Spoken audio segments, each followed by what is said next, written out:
Magandang umaga po kaibigan. Nandito po tayo sa rice field ni Sir June Psycho. Under ng DA yung po kanyang project. Yung po Development of Organic Rice Industry in Central Luzon. So ito pong project nito, malalaman po natin kung ano-ano po ang mga binhi na palay na ikaunlad ng isang magsasaka na tayo magsasaka. Yun pong itatanim natin sa ating mga rice field. Tara, tignan natin yung mga variety na demo. So ito po yung farm demo ni Sir June Psycho. So iba-ibang variety po yan, B1 hanggang B8. Ito po yung ating mga kasamang farmers. So nagka-contact po kami dito ng analysis kung ano pong binhi ang maganda na itanim dito sa ating rice field. So ito po.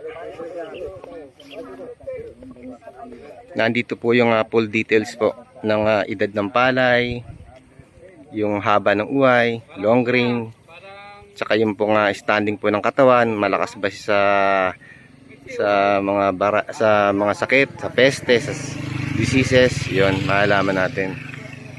Ito yung ating kasama sa farming, si Sir Manny Dizon, presidente ng Palay and Mango Growers. Ito naman pong isa, si Sir Lito, business manager ng Palay and Mango Growers.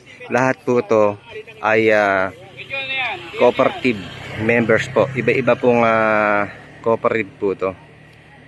Siyempre, hindi mawala ang bagong Pag-asa Agriculture Cooperative. Yun po yung aming cooperative dito sa San Ildefonso, Bulacan. So mamaya baba po tayo doon para makita natin yung mga variety.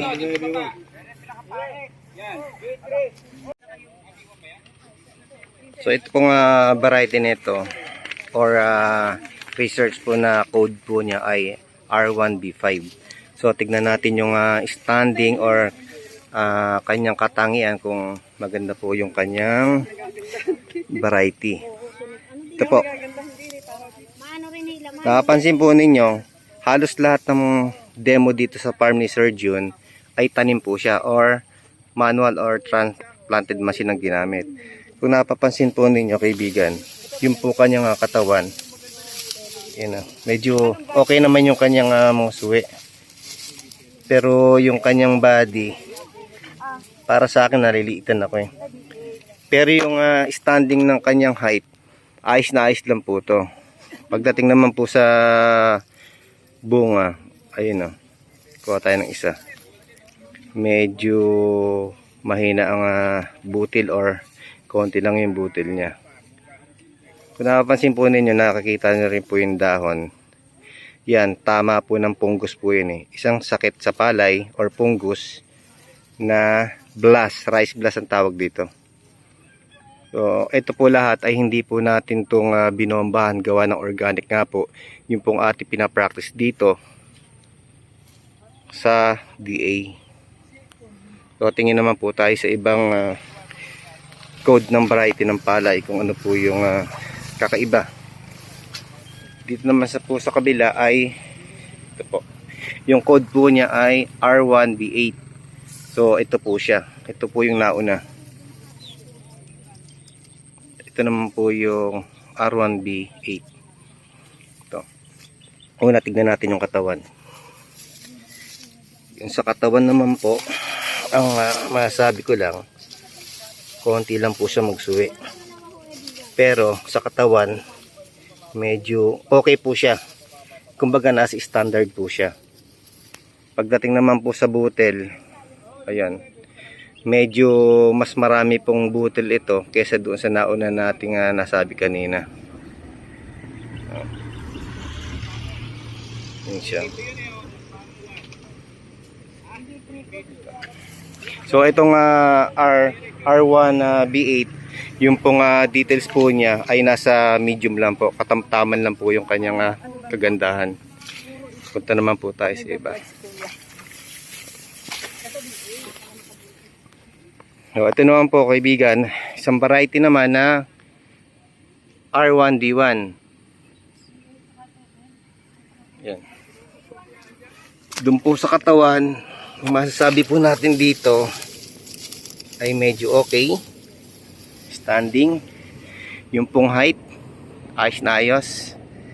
Pagdating naman po sa butel, ito, napansin po niya. Ito po yung kanyang butel, oh. Isang ano lang po siya. Oh. Yung pong kanyang butel, ayun, para siyang kumpol. So, hindi siya long grain. Pero marami siya kung mamunga. Ito po yung kalidad ng ating R1V1. So, tingin naman tayo sa kabila. Ito technician po ito ng ating region sa DA. Ito naman pong variety nito ay R1B8. Ito. Yan. Yan. Umpisahan ulit natin sa katawan. Medyo payat po siya. Konti lang din siya magsuwi. Pero sa tangkad naman po ng palay ay ayos. Sa butil, nasa moderate lang po siya. Katamtaman. Ito po yung katangian ng R1B7. Nagdaang linggo na may mga bumagyo dito na tinamaan to eh. Pero siya po ay nanatiling nakatayo. Ibig sabihin, yung body po niya panlaban sa matatag po siya sa ulan at saka sa hangin. So yung iba po kasi na napapansin po ninyo, yun dumapa. Ayun po si Sir June, yung naka royal blue na damit na nakasombrerong black. Lapitan natin. Ito si Sir Manny Dizon. Ito sir, maganda. Sir Manny, ano ba mapapansin na Maganda uhoy niya, buti niya. yung butel? Masisin. Marami. Opo. Ano po yan, sir? Ano po siyang variety? Black rice pero yung variety hindi pa nire-reveal. Hindi pa, oh. Kaya malalaman natin mamaya kung ano yung variety ng bawat palay natin. Kasi puro code lang inilagay eh. Ngayon mamaya yung pinaka-surprise namin. Dami nung bunga niya. Tapos, Okay. Ayos na ayos po yan. Saka napansin ko nga sir, itong unang ano nito, maganda yung body kaya lang medyo ano siya, medyo parang konti na kung magsuwi. mahina magsuot. Mahina magsuwi. Pero yung pagdating naman sa butil, malintog po siya. Itong variety nito. So, yun, tapitan natin si Sir June. Ulitin ko, Sir Manny Dizon ng Palay and Mango Grower. Saganang ani. Naman si Sir Lito. Ano ba yung ating update dyan sa ating Ang napili ho sa akin ngayon yung maganda to, itong B2 na to, hindi nga lang alam. yun po yung isa. B2 at saka yung B7 na yun. Yun ang mga... Mamaya gagawin din ako doon para personal ko makita. Ito na si Sir Lito ulit ng Palay and Mango Growers Business Manager.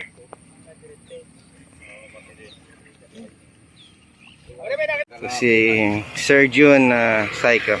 Siya po yung farm owner ng ating demo dito sa ating ni-research ng DA Organic.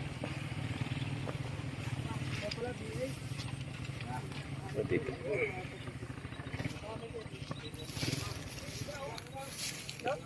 Ganito po kami mag-research sa demo. Talagang lulusong tayo sa bukid. Ayan, putek. Para mapag-aralan natin ang iba-ibang klase ng ating variety ng ating palay. Tama po ba, sir?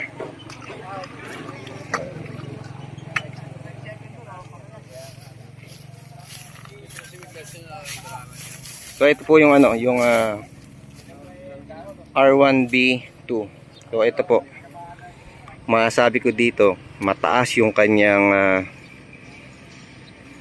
yung height niya, mataas. Pagdating po sa ating katawan, ayos. Nasa moderate din po siya. Yun, medyo marami magsuwito. Kaya lang, yun, mataas po yung kanyang standing. Medyo delikado to sa pag may bagyo or hangin or mga ulan. Yan, medyo dapain lang. Pero pagdating naman dito sa isang variety nito, R2B7, yan. Okay din yung standing po niyang kanyang height, yung kanyang pagsusuwi, okay din. Ang gaganda ng pagitan, no? Pagka transplanted or manual na tanim ng tao. Yung butil po niya medyo maliit po. Konti lang po siya kung maglabas ng kanyang bunga. So yun po. Yung pong gawi dito, pasukin natin. Ito, sa gitna tayo. Ito yung dumapang palay. Itong R2V6. Ayan o, dapasyo. So, ibig sabihin, yung po kanyang body, silipin natin. Medyo payat yung body niya. Mataas. Konti lang di siya mamunga. Ito namang isang R1B6. Halos pantay lang siya. Hindi nagkakalayo.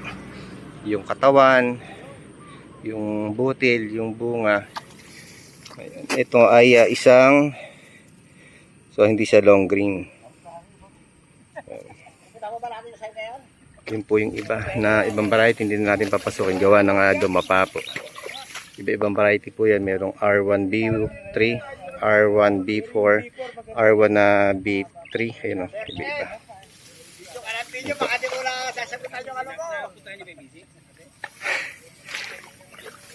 Hindi, nandito yung sagot sa aking video. Ito ang ganda. Medyo maliit lang yung kanyang butil at saka yung uway niya. Pero maganda siya. Gandang forma niya.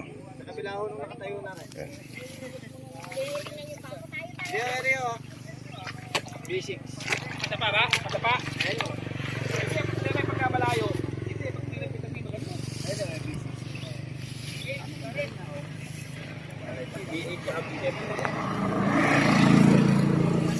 Bawat pong farmer na naandito sa ating demo farm, ito kamukha ni Sir Manny ulit, ay meron po siyang ayan, yun po nga kanyang ni-research dito. Ito po yung analysis ng bawat magsaka or farmer area. Kaya nakasulat dyan B1 hanggang B8. Yun po yung mga klase na ating tinanim ng ating kasamang si Sir Jun Psycho. Ano nga ito? Ganun din si Sir. Bawat farmer meron po siyang kanya-kanyang papel para mailagay namin maigi kung ano yung katangian ng bawat variety. Sana po kaibigan, inyong naibigan ang aking munting video na aking ginawa sa larangan ng agrikultura. Huwag po sana kayo magsawang subaybayan ng aking channel. Isang magandang araw po sa inyo. Mabuhay!